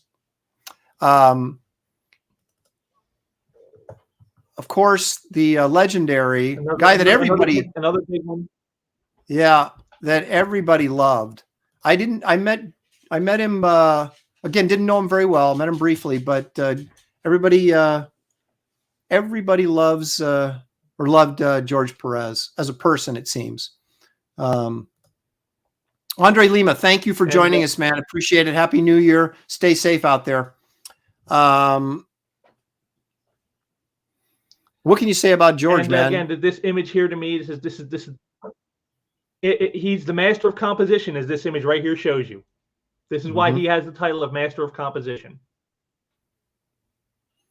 And he was an incredible workhorse. I mean, the amount of stuff he threw into a panel and a page is just mind-numbing. It's like, geez. But he's like he had one of those personalities that just sort of, me, I'm more simplistic. Give me a strong central image. He was like, how much stuff can I cram in here? And you have to have a certain mentality to want to work that hard. That drives you to do that. But like this image here, just look at all the stuff. Forget the central figures. Just look at all the detail all around them. It's insane. He did some really nice when he was working on Superman about the time Byrne wasn't he? On one of those Superman books, or did he take over for Byrne? Yes, I can't remember. Byrne was doing Superman while he was doing Wonder Woman. Yes. But he did some Superman, at least did some covers that I remember seeing George did that I thought were really cool. So even then, we were getting into the late 80s and stuff. He was still doing some really cool stuff. Well, actually, him and Byrne worked together on Action Comics 600. There was a cover you'll probably know this, James. There was a cover where Superman was standing there and he was partially in shadow and he may have had red eyes and it was standing in a bunch of debris, and it was a Perez cover, but I don't remember if he did the inside or if it was just the cover. But I remember seeing that cover going, God, that's really nice. And he did a couple, like, didn't he do like a Batman and Robin, couple of those covers or something? He did the covers for year 3 on Batman, which is basically yes, the Robin. That's what it was. That's what it was. Yeah. And that Superman cover you're talking about, Action Comics number 644. Yes. Loved that cover, you know. He did do a short run where he did, like, I think the first few issues he did of full pencils, and then after that he did layouts for a short run on Action Comics from issue 643, right after Superman returns to Earth from space.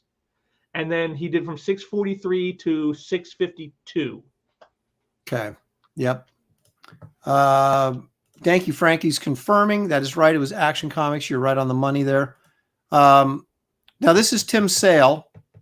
Yes. Tim, I met early in my career. And what a nice guy. I mean, I guess that's the best thing you can say about someone when they pass away, is that this guy was a good guy. He was a nice guy. And I would think that them looking back, that's the stuff that matters, right? What your mark as a human being you leave on the world, even if you're just in a small corner of it. And I have nothing but nice things to say about Tim Sale. He always seemed like a really good guy. He was way bigger name than I was when I met him. And he was just very, kind and gracious, and, was willing to chat, and he just treat you like, anybody else. And so he was a guy I saw Tim once at a Comic-Con. It was afterwards, and he was doing sketches for some people I think it was like some Hero Initiative event or something. And as I watched him draw these sketches, you see his art here, and it looks very simplistic, with lots of heavy shadows, and so there's not a lot of detail. And you think, oh, well, I could just, anybody could whip that out real quick. I watched him work. There was so much attention to detail he put in to make it look so simplistic. And that really always struck me about his work, is like, it's so much work to make it look so easy.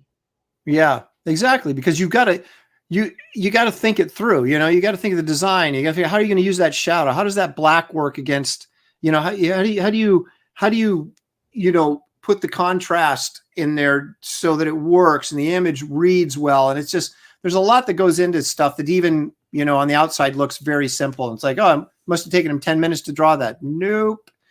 Because there's a lot of stuff going on intellectually in that before it even gets down on the paper. But another good guy that will be missed. Just to hit up with Danky Frankie here. No, the anthology series of Action Comics was done just before Perez came on. Perez came on right after the anthology weekly format ended. Okay, that you're referring to this one here. Okay, yep. Perez came on right after the anthology stuff ended. Aubrey says, Aaron, did you ever cross paths with Don Newton? No, Don was before my time, and he passed away pretty early. My understanding is that he was a big health nut and drank some raw milk that had some bacterial infection in it, and had some bacteria in it, which caused a bacterial infection, which he ended up dying from. So that was really a sort of a tragic turn of events, because I really like Don Newton's stuff. In fact, there's a tremendous issue of Batman. I want to say it's the one with the great Simonson Joker cover that had Don Newton inked by Alfredo Alcala. That's actually a really cool looking issue on the inside. I think it's that one that has that great Simonson Joker cover where, they're standing on the big mountain that says Batman or whatever carved into it. But wait a minute, what am I doing here? Why is that not showing up? Hang on a second here. I'll get it figured out, folks. There it is. Alan Grant. That was recent, wasn't it? I mean, within the last couple months, wasn't it? Or am I misremembering? Months ago, yeah. Yeah, so he's another British writer. 2 months ago, yeah. Did a lot of stuff like 2000 AD. She's Judge Dredd, of course. Did some Batman stuff. Was a good writer. I never met He's him, done a didn't few know him. things, but Batman and Judge Dredd are his claims to fame is those two. So that's why I chose Yeah, this image, which has the two characters he's most associated with. right, right. And like I said, I don't have anything to say about him because I never met him. I didn't know anything about him, but he was a good writer, you know, and that in and of itself is something. And I'm sure Well, he's people he's that he's he's the writer of the Mud Pack, right there. He wrote the Mud that's Pack. right. He had that run on Detective, or was that it was Detective. Batman. It was Detective. No, it was Detective. Yeah, that's true. So he actually was around a lot longer than we might have thought. Tom Palmer, the great Tom Palmer, passed away recently as well. My favorite memories, and I never met Tom, but my favorite memories were of his work were when he was inking Neil Adams. He was very young, and Neil came over from DC and was doing X-Men and did some X-Men comics and did some Avengers issues that are just really memorable. And Tom Palmer inked them and just knocked them out of the park. Can you imagine the pressure of being a young inker, having to come in and ink Neil Adams, and just nailed it? I would not want that job, but yeah, again, this is a cover I chose because this is all Palmer. It's actually painted work by him, so this is all Palmer. This is not him inking someone else. This is just Palmer himself. Wow, so nice. And so you can see in his style, like when you would see certain artists, you know, where like, you know, maybe you see some Buscema in here. Again, a lot of Buscema stuff with breakdowns, and Palmer would do finishes, and not a lot of people knew that. You know, they would think he's just the inker, but he actually did a lot more of the line work than people realize. And this is an exception of showing you exactly why that is. You know, he just great design sense. Bisley did great covers. I know a vampire one he recently did. He's of course referring to my cover for my Wraith of God Blood Hunters campaign, which, by the way, the link is in the description of this video. If you haven't backed that book, please go over there and check it out after you're done watching this show. Is Steve Dillon on this list, or did he pass away earlier? Because there's a comment. He's been gone. Yeah, Jay Dredd says, I didn't know this. Well, yeah, Dillon Steve Dillon, he did pass away, but apparently he had appendicitis and didn't go to the hospital for it. Oh, geez. That's too bad. I did when I had mine. Yeah, it's like, I don't want to mess around with that stuff. But it's funny how some guys are just like, nah, I'm not going to the hospital. And then, oops. All right. Now, I don't know. Kevin O'Neill. So he was the artist on this book?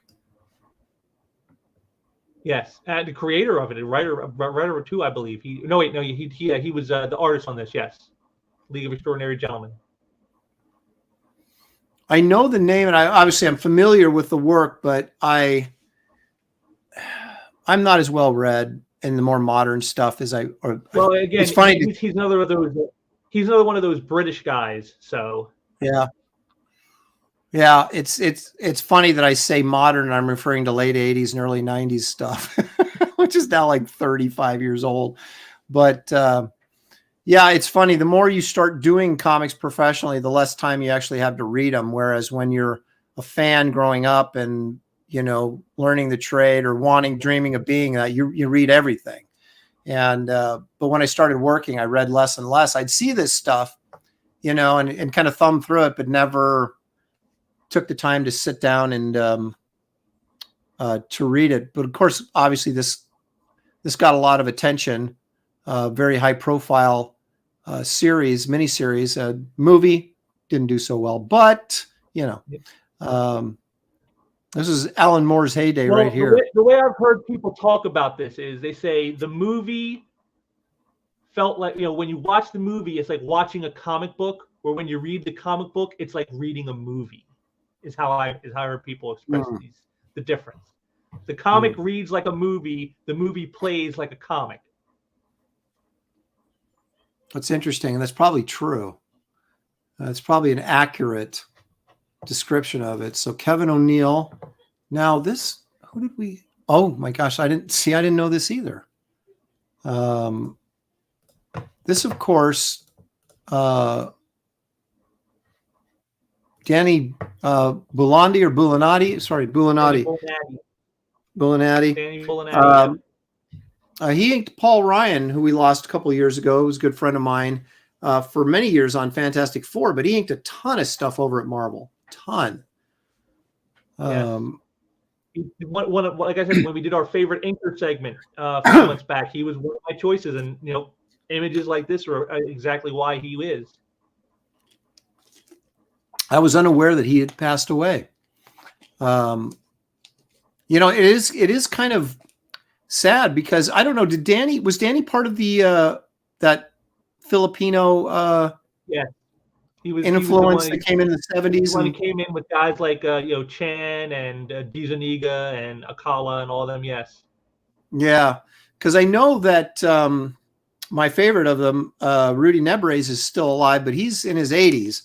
And Alex Nino's still with us as well, and he's getting up there too. And they're both, Nebrez and Nino, still producing really nice work, which is amazing at their age. It's just incredible. Well, in a roundabout way, Bulinati is going to play into my con story a little bit. I'm not going to tell you how just yet, but he kind of played just a tiny part in it. So that's why I had to make sure to put something in here for him to note this, because like I said, this one kind of hurt me a little bit when I heard that he had passed. Yeah, I know he's a big favorite of yours. Yeah. This one I think hurt everybody, and then really a shocker. This was a shock. This one, yes. Yeah. No one saw this coming. Yeah, Carlos was fantastic. I didn't know Carlos, but I've always loved his stuff. And that Avengers Forever series was fantastic, and he did X-Men stuff that our own Art Taber inked. Just a tremendous artist. I think he's like one of those artists that like every other artist loved, and sort of, that sort of, how do I want to describe it? Kind of that feel that that somebody like Alan Davis has, that just everybody really loves their work, and he was the same way. Everybody he just had a feel to his figure work, and it just everybody loved Carlos's work. For me, Pacheco, his style, along with Joe Mad and a couple of those other guys, they brought in that whole touch of manga to the work. Just the slightest touch of the manga style from Japan, with the way some of the line work is, like some of the shadows that you see on the musculatures of the characters in here and stuff. It has a sort of a manga touch. If you've seen manga art, it looks very similar. So he's one of those guys who in like the late 90s helped usher in that first little mini wave of manga love that we saw. Yeah. He had those big fingers that and the way he did hands and stuff were a lot of people imitated that as well. Audrey's bringing it. See, Aaron, you have another 40 years on your career. Yeah, probably not that long, Audrey, but I appreciate it. Audrey says she bought that series based on Pacheco's work. What's that? I'm sorry. I cut you off. Jiminy Cricket's got a suggestion for us here. Oh, yeah. Reed Pacheco's Aerosmith, a beautiful series most fans don't know about. That was through Image, and I believe Busick wrote that, didn't he? I think Kurt Busick was the writer on that. That was a bummer. I mean, all of them are a bummer, obviously, but Carlos was kind of a surprise. I don't think some of these we knew people were not in good health, but that sort of took everybody by shock. Who are we looking at here? Vic Carabata. That was the one when we talked about it last month, where I mentioned a few people. Someone mentioned Vic Carabata, and I checked into it, and he did die. He was way old, but this is some of his work from the golden age. One of our few golden age guys who are still with us is Vic Carabata, and now he is now gone. I was going to say he had to be in his 90s, man. If he was drawn back in the 50s, I would think. Yeah, he was. It's a lot. It's unfortunate because a lot of the golden age guys didn't. The fandom was different back then, right? It was more just a readership thing. It wasn't so much a club as it's become. And so a lot of these guys didn't get the fan recognition that they probably deserved. And so the gentleman, and I can't even think of his name, Alan, Captain America artist, who I met several years ago at a Houston con pre-pandemic. So it had to have been 5 or maybe 7 years ago now. Rode in the back of a car with him. There was a Golden Age Captain America artist that I felt sad because I was unfamiliar with him, but I talked to him at great length and went and looked at his stuff. And, you know, a lot of those guys that didn't make regular con appearances, like, the Hawkman artist, gosh darn it. Joe Kubert? Right. No.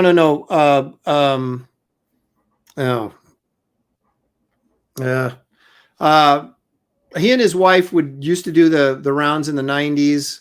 They were older couple, obviously, and then the guy who John Ostrander?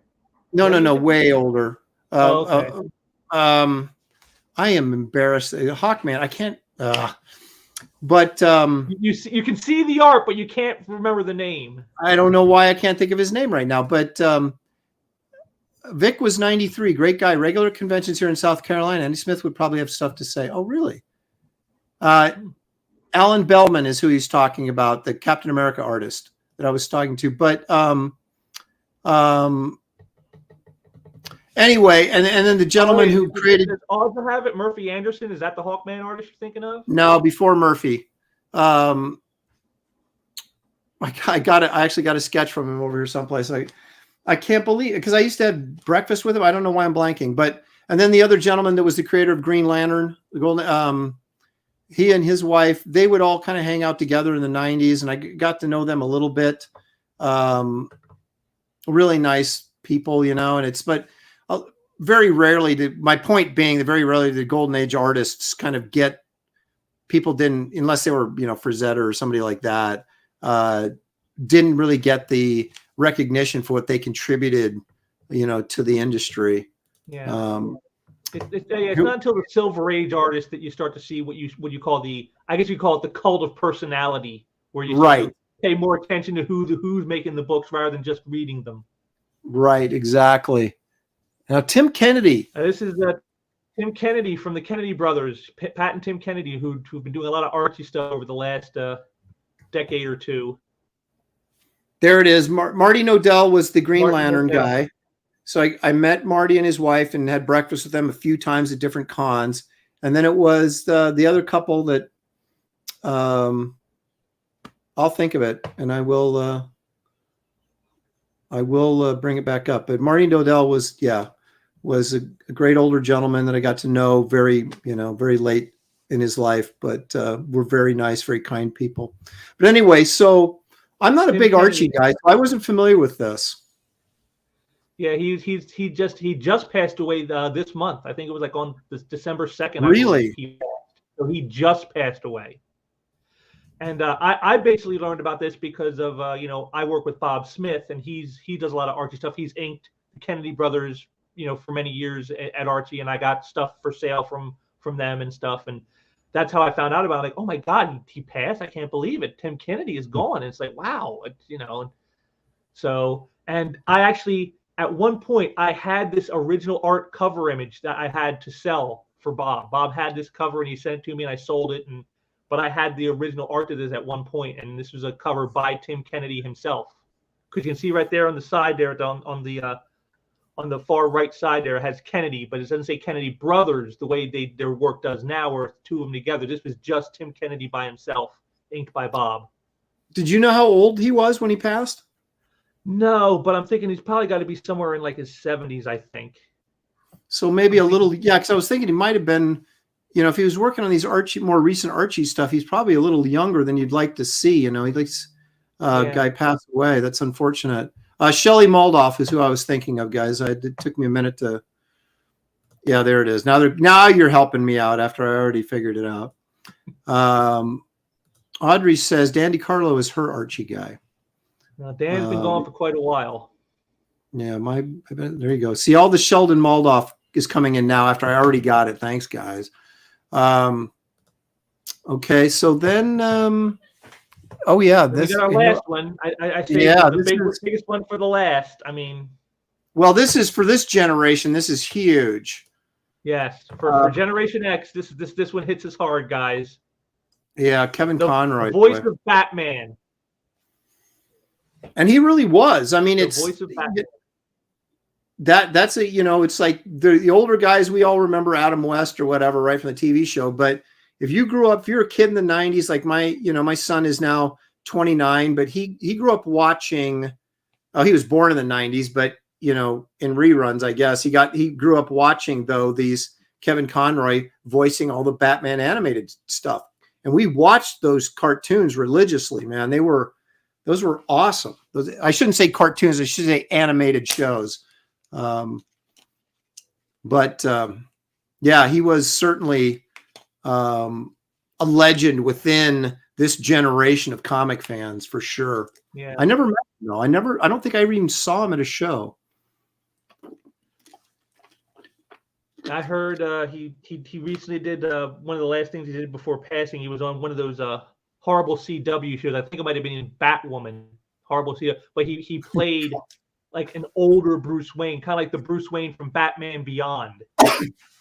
So he actually, he was actually, so he actually did play. He actually did play the character like physically in real life at least once. Yes. That's interesting because you wonder when guys get into voice acting, if they, if they get pigeonholed to a point where it's like they almost could never get a regular on-screen acting role anymore, unless they started out. Adam West. That's what happened to Adam West with Batman. It pigeonholed him. And in fact, they did an episode of this series where they focused on that. He plays the Gray Ghost, a guy who is typecast in this one role, and he can't escape it. Yep. And it's like, so I was whenever I watched that episode, I was like, was that like a cathartic thing for Adam West to do that role? Because it was a paycheck, he lived that story. He lived that story. Yeah, exactly. But it was probably just as much a paycheck as anything else too. At that point, you're kind of like, oh, someone wants to hire me? Heck yeah, I'll do it. I don't care. But yeah, that was a really good episode. All those cartoons, man. All the funny part about it is after that episode, he then went on to do more stuff with like, Seth MacFarlane, a Family Guy, and then he became like an industry unto himself. Everyone loves Adam West now. He was the mayor of the town and stuff, and so everyone loves Adam West. Exactly. Well, I think that you get pigeonholed like that, typecast, and at some point you just sort of have to embrace it and go with it and say, you know what?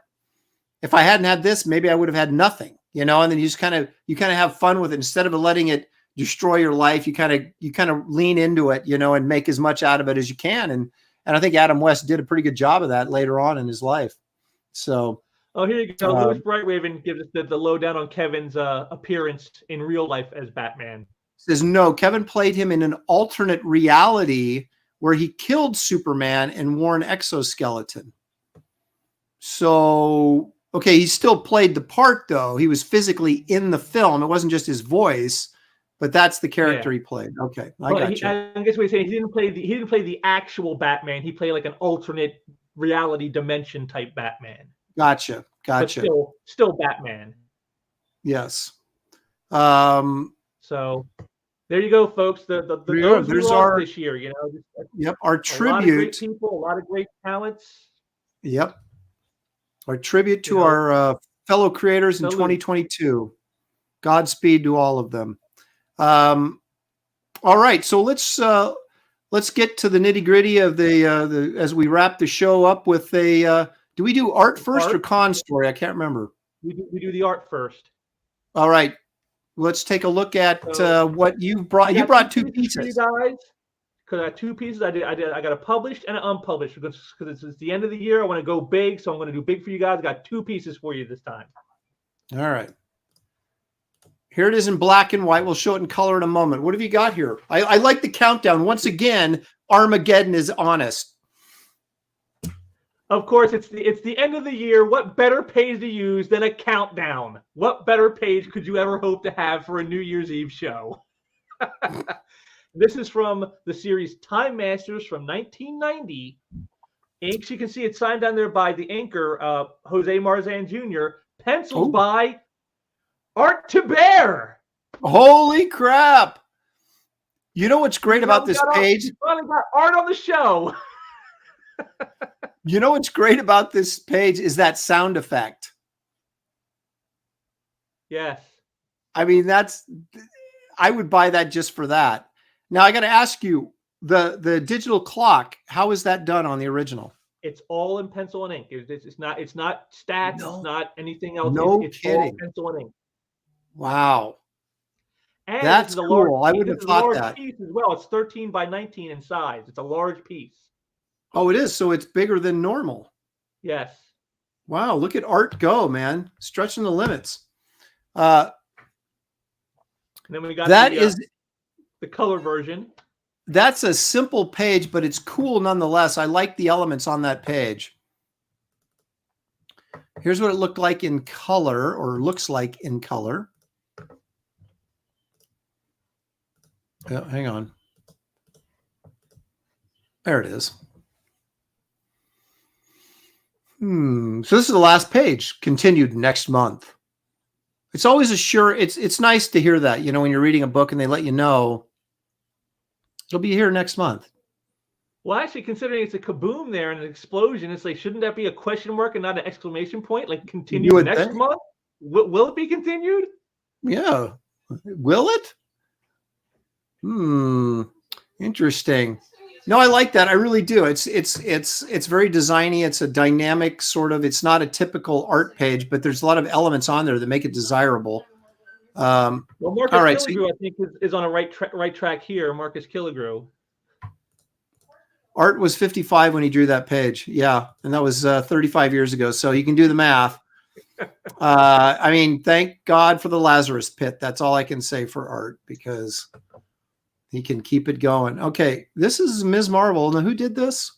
This is Mariah Bennis, probably the lesser known of the Bennis clan of arts. There's Ed. Everyone knows Ed's work. And then there's Fred, who's become quite popular in more recent years. And then here's Mariah, who also went by the nom de guerre of Datty back in the way, Datty. I don't know why she used that handle, but she did. Is she related to Ed Bennis? Yes, they're all family. Ed Bennis, Fred Bennis, and Mariah, they're all family. Yes. Huh.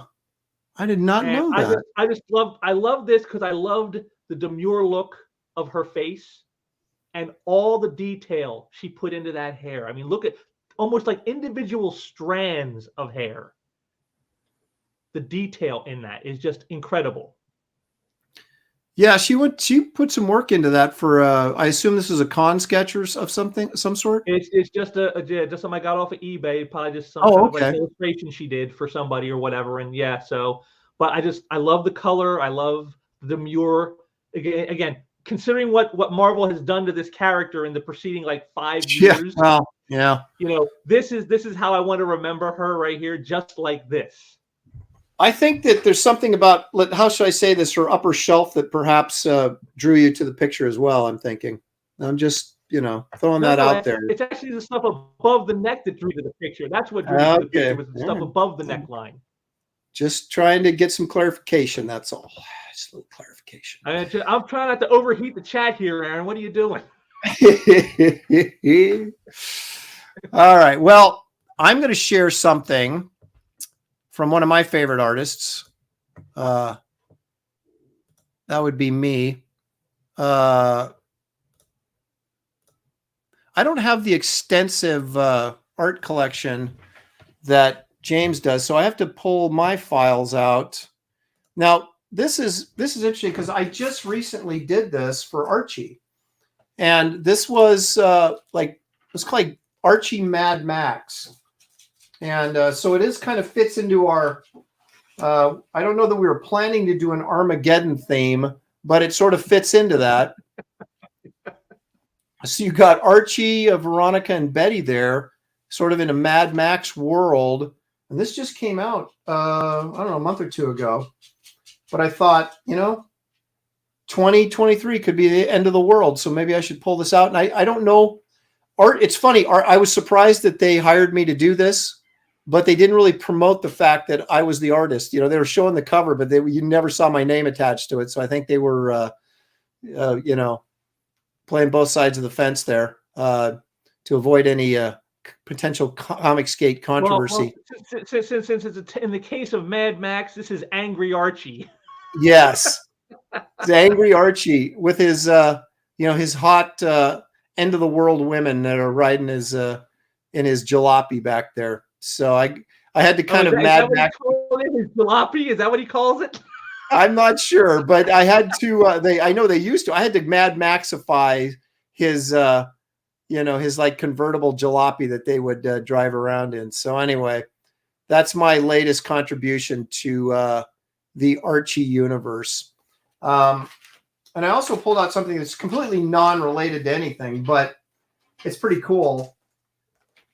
Mark Schultz, I got when he was working on, if you recall, he was illustrating like some Robert E. Howard Conan books, and this is a prelim, if you can believe it. Okay, so he did really tight prelims like this. Prelim, my good Lord, there are people who do finished product that isn't that detailed. Yeah, exactly. And then he would do a finished piece based on this prelim. And so I couldn't afford the finished piece, but I could afford the prelim. And which in a lot of ways had like more energy in it. And the finished piece is more refined looking, and the line work is more slick, but this really has, the energy in it that you'll get from a rough. And it's hard to, like I said, it's hard to describe this as a rough. But that's what he had. He had like the prelims and the finished pieces. And the finished pieces were thousands of dollars. The prelims were hundreds. So I went the route of the hundreds. And this is a tiny piece, and I still think it was like $350 or something. So the only thing rough about that image is how other artists feel trying to compete with that. I know.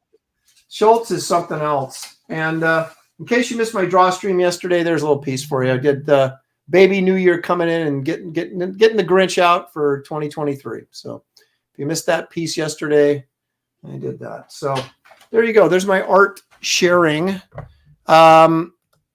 Okay, James, you must have a tremendous con story to share with us. Well, again, it's the end of the year, and in case anybody didn't realize this, 3 days ago would have been the 100th birthday of Stan Lee if he were still with us.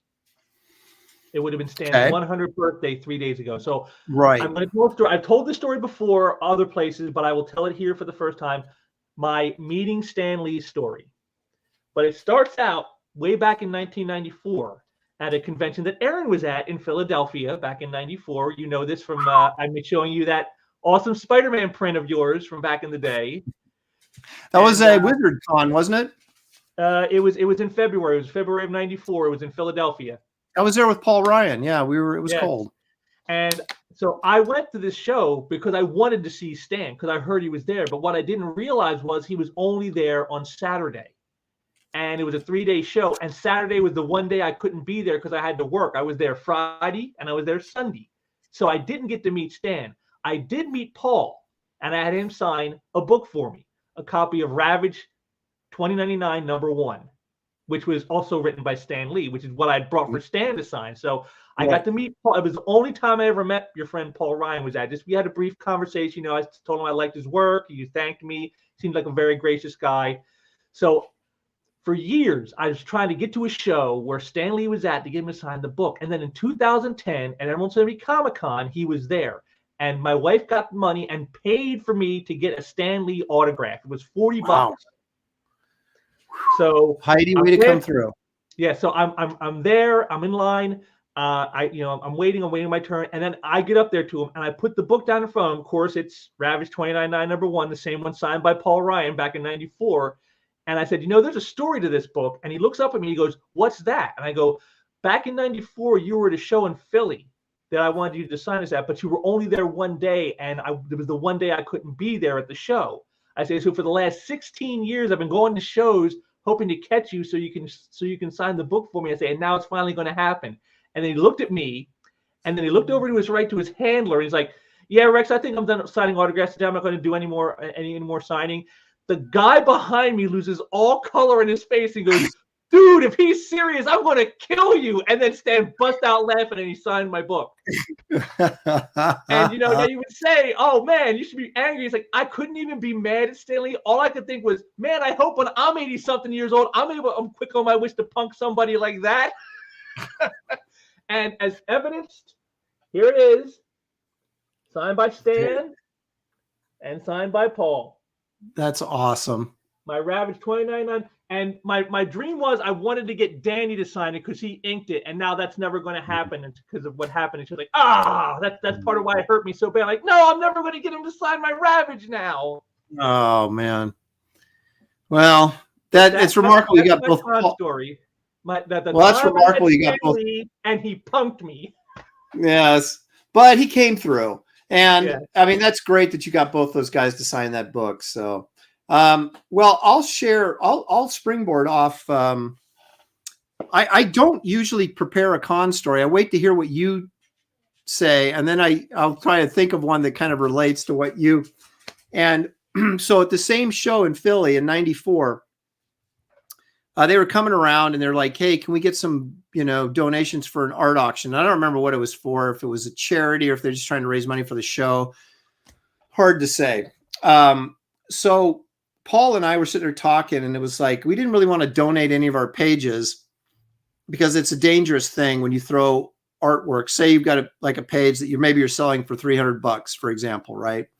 And you put it in an art auction, it ends up selling for $75, right? And you're like, argh.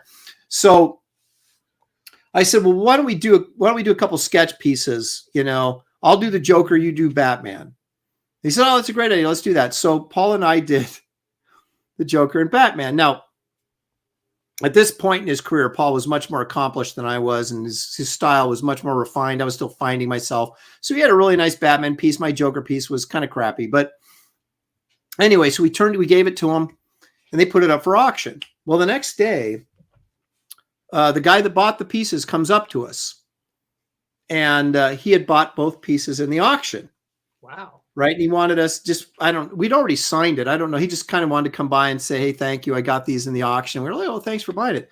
And of course I had to ask him, so would you pay for them? And he goes, I'd really rather not say. I think it's embarrassing. And Paul and I just shook our head and went, no. He got my Joker piece for $25 and he got Paul's Batman piece for $50. And we were just like, we are never doing another Comic-Con auction again. So the guy got a steal on the stuff, and especially on Paul's stuff, because Paul was, like I said, mine was kind of crap, but Paul was doing really nice stuff. And Paul's con sketches were just tremendous because they looked like his work. You know what I mean? There was no drop off. And so if you got him to do like I got a classic Iron Man up here he did for me, Gene Colan armor. It's just like, this looks like when he was working on Iron Man in the book. There was no drop off. And that was the great thing about getting a con sketch from Paul. Chris Warner, art director now at Dark Horse, has been for years. It was the same way. You get a sketch from Chris Warner and you got something that looked exactly like he used to do in the books. And so you were never disappointed. So anyway, so that was the funniest part about your story now is, imagine how much those sketches would go for today. I know. See, there it is. See, everybody thinks I'm this nice guy, and then I ended up telling stories that make me look like a curmudgeon. So anyway, what are you gonna do? Well, James, what a tremendous show we've had. I got to give you props for coming up with this and putting together all the, your artwork and everything for it. And I know you do a lot of work behind the scenes to make this show possible. We had our biggest audience ever live today. We were up around 120 viewers at one time, which is really good for this channel. And we do this once a month, usually at 4:00 on Saturdays. It's, sometimes things happen. We have to move the time around, but you'll always find us on the last Saturday of every month, usually at 4:00. Comic Art Convo. We'll be talking about stuff just like this. So make sure you like and subscribe, and remember to come and visit us, James. And hit those links down below. We got the link to Wraith of God Blood Hunters, which is in demand right now. And if you guys haven't backed it, you're a knucklehead, but you can change that by backing it today.